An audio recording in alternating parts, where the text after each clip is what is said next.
Ahead of E3 2021, a leak relating to a game called Final Fantasy Origins gained significant traction.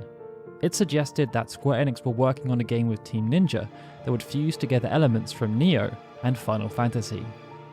With not much else known at the time, it led to a ton of excitement as everyone tried to imagine what a dark and gritty Soulsborne Final Fantasy experience would look like. But when Stranger of Paradise Final Fantasy Origin was announced not too long after, it ended up becoming a meme due to the trailer's excessive use of the word chaos. This was then followed by another misstep, as the proposed demo was corrupt on launch, and as first impressions are oh so important, it meant Stranger of Paradise faced a pretty steep uphill battle to get ready for its launch just 9 months later. In today's video, we will look to see how much has changed since that initial reveal, and discuss whether Stranger of Paradise is not only a worthy addition to the Soulsborne genre, but also the Final Fantasy franchise as a whole. Before we start, however, a few disclaimers. A code for Stranger of Paradise was provided to us for free for the purposes of review ahead of the game's launch, but all of the opinions you're about to hear are our own, and no one from Square Enix had any approval over anything said in the video before it was uploaded. It should also be noted that we're aware everyone draws a different line when it comes to spoilers. This review will not delve into specifics when it comes to the story, and we will try to make sure that the majority of footage is quite tame, so that everything will remain fresh should you end up playing the game for yourself. We will, however, be talking in a bit more detail about gameplay mechanics, as well as touching on some post-endgame content in terms of replay value. Alright, let's dive in. From the outset, Square Enix earmarked Team Ninja to create Stranger of Paradise due to their extensive experience working with action-based games like Ninja Gaiden and Nioh. The latter franchise in particular has seen both games receive considerable praise upon their respective releases, and both Nioh and its sequel were welcomed as positive additions to the Soulsborne genre thanks to their use of fresh mechanics which helped to differentiate themselves from established players. That experience has been used to introduce some innovations with Stranger of Paradise, and even though it has been developed to sit within the Soulsborne genre, Stranger of Paradise feels quite unique. Established mechanics often adopted by games within the genre have been modified, and then supplemented by original mechanics and specific Final Fantasy elements that have been layered on top. Controls are also fluid, with everything happening at a rather refreshing fast pace, and for the most part, the numerous encounters faced throughout will be satisfying to overcome. Fueling everything is a combat system that can seem quite shallow on the surface, but by borrowing elements from the Final Fantasy VII Remake and innovating in other areas, it ends up having a surprising level of depth. From the get-go, Jack is able to go on the offensive with standard attacks that can form a rudimentary combo, but each of the 8 weapon types has unique combinations that provide extra utility, and with there being nuances with timing and damage outputs, players will undoubtedly have preferences towards using certain types of weapons. Beyond that, standard attacks can be combined with combo abilities. These appear in place of a gameplay mechanic that has become a staple within the Soulsborne genre, the strong or secondary attack. They offer quite a lot of variety in terms of their combat application, and are crucial for dealing extra damage, exploiting enemy weaknesses, and chipping away at an enemy's break gauge. But the catch is that they aren't unlimited use, as players need to expend MP gauges in order to use abilities, and although there are a few different ways to restore MP, one of the main ones is through landing standard attacks. What's neat is that this system appears to be a direct reference to the Final Fantasy VII Remake, where characters were able to perform standard attacks in order to replenish their ATB gauges, and these could be combined with specific abilities on demand. Stranger of Paradise just goes one step further by allowing players to create entry points for combos, removing the need to use a shortcut system or the conventional menu. Another staple of the Soulsborne genre is stamina. This is often fundamental, governing everything a player can do from an offensive and defensive standpoint. It too has been removed, and from the perspective of defensive play, it has been replaced by a hybrid system called the break gauge. Every enemy squared off against throughout your playthrough will have a break gauge. This is denoted by the yellow bar beneath their health bar, and it shows how close they are to being broken. It's kind of similar to the stagger system seen in Final Fantasy XIII and then the 7 Remake, but it's a lot more finite, as once an enemy is broken, Jack can swoop in and perform a soul break. This not only kills an enemy in an instant, irrespective of their remaining health, but performing soul breaks is crucial for replenishing spent MP while also increasing the total amount of MP Jack can hold. What's interesting is that Jack also has a break gauge, and it's possible for him to be broken as well. Not only will this leave Jack defenseless for a period of time, but it decreases Jack's maximum MP and removes any positive buffs. In the case of Jack, the break gauge does function in a similar manner to the typical stamina gauge. When using guard, it will decrease when damage is blocked and will only replenish quickly if the player lowers their guard, but it's also tied to an innovative new mechanic called the soul shield. This functions in a similar way to the parry mechanic, but its timing doesn't have to be quite as precise, and should a player use the soul shield to block an incoming standard, instant or strong attack, they will not only stun their opponent for a brief period, but provide bonuses to Jack's MP pool. It's a neat system, and getting the timing down for soul shields, especially against bosses, feels incredibly satisfying. To make the game feel more associated with Final Fantasy, the developers opted to include a job system. In the initial sense, it was revealed that there would be 8 basic or starter jobs. These would be complemented by 10 classic Final Fantasy jobs as denoted by advanced jobs and 9 expert jobs, some of which were created specifically for the game. In the build-up, there was a hope that these jobs would harken back to the older days of the franchise, providing distinct playstyles. But after spending considerable time with each of them, it's clear that even though there's an abundance of jobs available, the system ends up being quite shallow. Outside of passive bonuses to attributes and unique effects applied to combo chains, the way each job plays is only really defined by one thing: its unique job ability. Every other aspect of gameplay, whether it's standard attacks, combo abilities, or command abilities, which are supplemental actions providing unique buffs or performing a one-off move, is not really influenced by the job you're using, and that's especially true for advanced and expert jobs.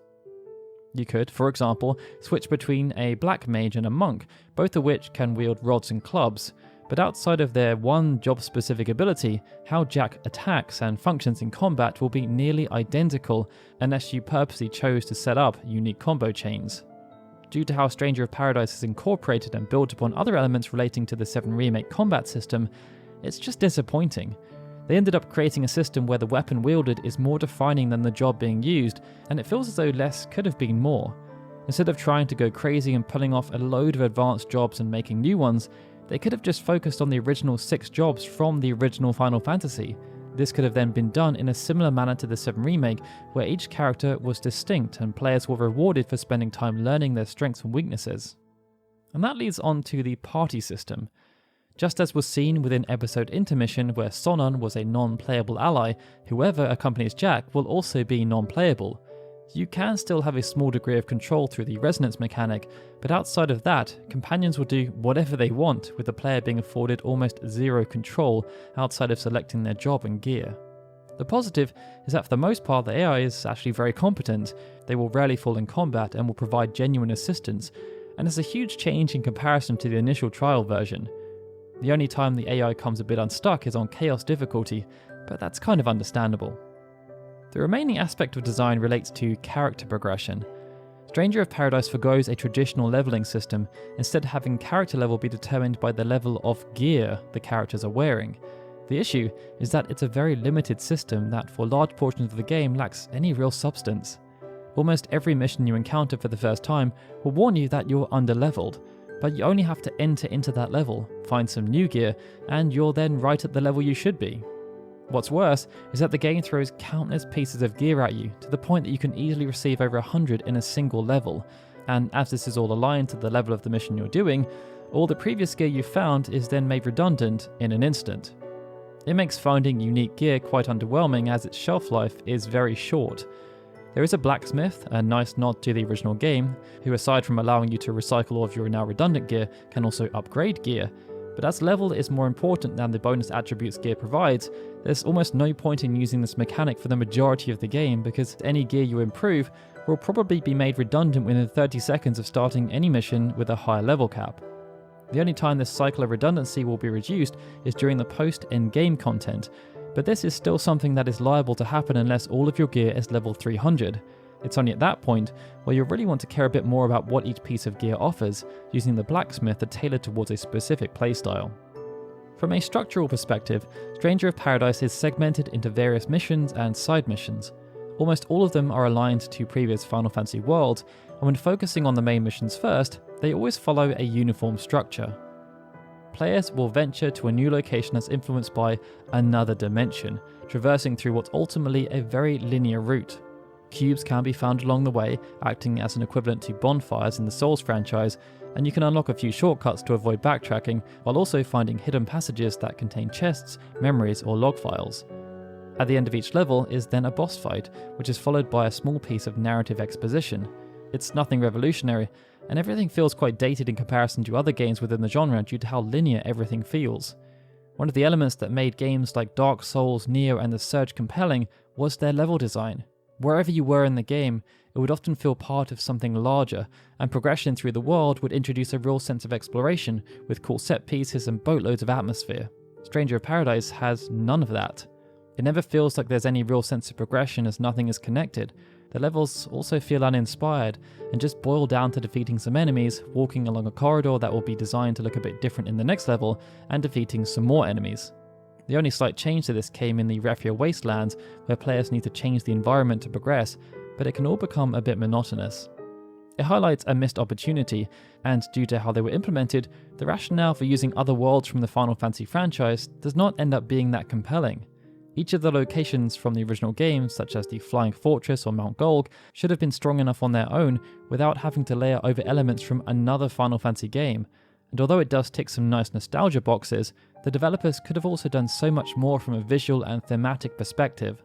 For example, if Mount Golg is going to be aligned with the Fire Cavern from Final Fantasy VIII, why not really play into that? Why not have Ifrit feature as a mid-boss or have draw points that would allow Jack to stock up on instant abilities while exploring? It just feels like the inclusion of these levels was done more for the sake of padding than anything else, as it's the only way to justify the creation of new levels such as the White Sacred Mountain and the Wicked Arbor, which were not locations in the original game. Side quests take place in the exact same levels, but the objectives differ. You might be required to square off against a single boss in the final area, complete a boss medley, or bash through the entire level, often in reverse, to defeat a high-powered enemy at the end or find a piece of gear. It represents a change of pace, but they often end up feeling quite repetitive. What's frustrating is that the developers chose to lock some aspects of character and party progression behind the completion of side quests, probably as a way of encouragement. So although they aren't mandatory, if you want to unlock the ability to upgrade gear or unlock better jobs for your allies, certain side missions will need to be completed. In terms of length, it should be possible to finish the main story of Stranger of Paradise on action difficulty in around 15 to 20 hours. And whether this is seen as a good thing or a bad thing, it's also by far one of the easiest Soulsborne games you will ever play, with significant changes made to lessen the difficulty, no doubt in response to how rock hard people found the initial trial version. It means that even on action or normal difficulty, you should be able to defeat most bosses without too much difficulty, and if you do happen to get stuck for whatever reason, there are easier difficulty options available that, outside of making the enemies weaker, also add a variety of assists to provide a more comfortable playing experience. Once the game has then been finished, you can then choose to mop up the side missions you've unlocked and go back to find the ones you've missed, but the main decision is whether or not you want to tackle the post-endgame content. Upon completing the game, you will unlock Chaos difficulty. This allows you to replay every mission you've unlocked so far on a varying difficulty scale, which goes all the way up to level 300, but you aren't just able to do the maximum level straight away. Instead, you will need to farm anima crystals by redoing main missions and side missions on lower difficulties associated with Chaos difficulty. Crystals can then be spent to unlock harder variants, something that then gives you better access to getting rare gear related to that level cap, as well as the ability to unlimit jobs, granting access to the job mastery system. It all sounds good in theory, but everything does feel kind of disjointed. Farm a few anima crystals, and you can go from a level 130 mission to a level 200 mission without too much effort. And the same rule applies as before: beat a few enemies and find a few chests, and your character will shoot up to level 200, making some of the lower level Chaos missions a piece of cake by comparison, without really doing any grinding. The grind will instead come from farming those anima crystals, as to tackle the level 300 variants, you will need a lot. It should also be noted that Chaos difficulty doesn't really add anything new. You'll just be repeating the same missions and side missions as before, with no major changes in the enemies you'll face or the attacks those enemies will use. All that happens is that they just deal more damage, have more HP, and have bigger break gauges. It's nice that they decided to incorporate the notion of endgame though, and that they did so without opting to use the traditional New Game Plus mechanic. Stranger of Paradise is very much a cross-generational game, and although it has been released on the PlayStation 5 and Xbox Series consoles, it's clear that it was primarily designed for the PlayStation 4 and Xbox One. What makes it even more underwhelming is that A, it still has frame rate issues on the newer generation of consoles, and B, those frame rate issues exist despite the game not even looking that great. So much about the game's overall presentation just feels lazy and rushed. The various worlds lack the vibrancy, polish, and appropriate atmosphere that you'd expect, and the character models, as well as the lack of diversity with NPCs, is kind of embarrassing, something highlighted by this scene where they didn't even bother to hide the fact that they just use the same NPCs over and over again to make it seem like there's a crowd. By today's standards, it's all very poor, and the only exception comes with the monsters. Numerous Final Fantasy alumni are featured throughout the game, with cactuars and tomberries put on a pedestal, and it's one area where you can see that specific care and attention was placed on making sure the models, colours, and animations were made as close as possible to what people would expect. Music, on the other hand, has been treated with a lot more care. For this soundtrack, Final Fantasy veteran Naoshi Mizuta acted as the principal composer, with supplemental compositions and arrangements provided by a group of musicians that included Hidenori Irizaki, Ryo Yamazaki, and Yoshitaka Suzuki. Jack's theme in particular stands out as a particular highlight, as it brings the wonderful sweeping scores that Mizuta used to great effect when working on classics such as Caius' theme and Wings of Dawn from Final Fantasy XI. Alongside these original pieces, many of which are a joy to listen to, music was also created as an additional nostalgic layer to highlight the original games that certain levels leaned on for thematic influence. There was some real potential here to play into that influence, but perhaps because we've been bombarded by countless rearrangements over the past 10 years in games like Record Keeper and Dissidia, the composers decided to take a different approach. Instead of rearranging classic tracks, they instead appeared to write original pieces of music that used specific motifs. As a result, these tracks feel a bit muddied. Sometimes the motif is used to great effect, such as during the second half of the fight against Chaos Advent, but other times, especially with pieces that accompany general traversal through levels, the integration of the motif felt far too subtle to make a significant impact on the overall style and delivery of the pieces. One aspect that is not subtle, however, is the story. In the build-up to the game's release, there was much discussion about the story, as what was shown just seemed so awful that it felt the developers were parodying themselves. There was a hope that when viewed as a whole, these cringe-worthy moments would have some kind of rationale behind them and there would be at least some kind of payoff, but having witnessed the entire story, it's unfortunate to say that the writers just did a very bad job. As you play through the game, there are a surprising number of cutscenes, but almost none of them have any real substance. There are only a few where it felt like the writers actually nailed the style they were going for, with one instance being a one-line retort given by Jack to Lich, but the rest of the time, the dialogue leaves much to be desired. The characters themselves are at least alright, and perhaps the story could have been better had they been afforded any kind of development, but outside of Astos, who was given a much greater role this time when compared to the original, it's almost non-existent.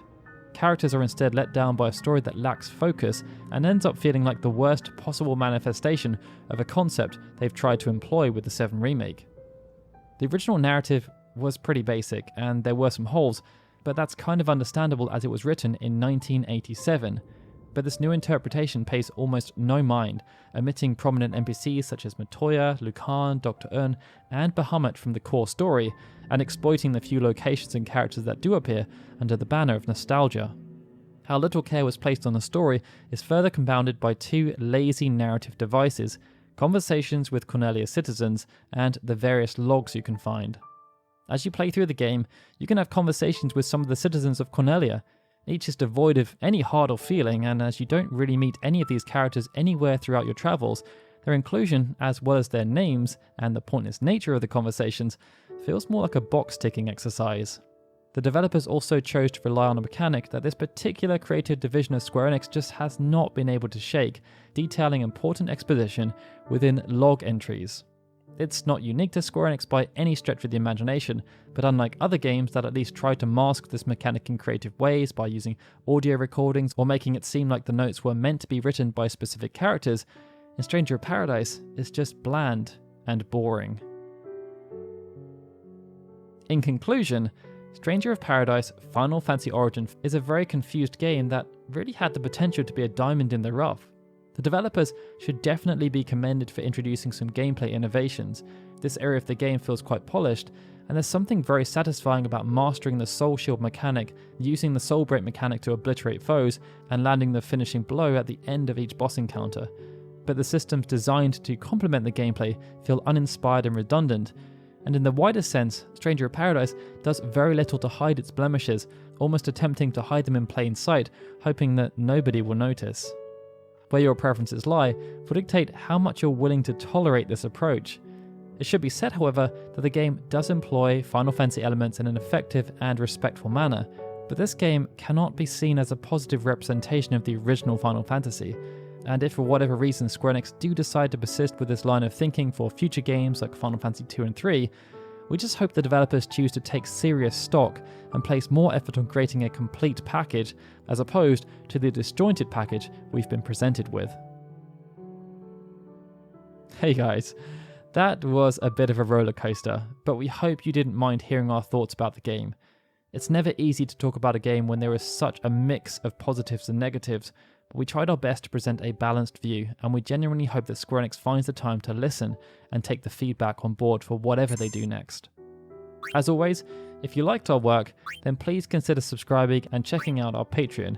There's a link in the description below. Alright everyone, this is Daryl signing out. I'd like to extend a big thank you to all of our Patreon and YouTube membership supporters, especially Anthony Hoffman, Benjamin Snow, The Livestream, Eric Chris C. Delraet, and Gregory, who are super special Onion Eye supporters, and of course, a big thank you to everyone for watching this video. I'll see you all again soon for more Final Fantasy goodness.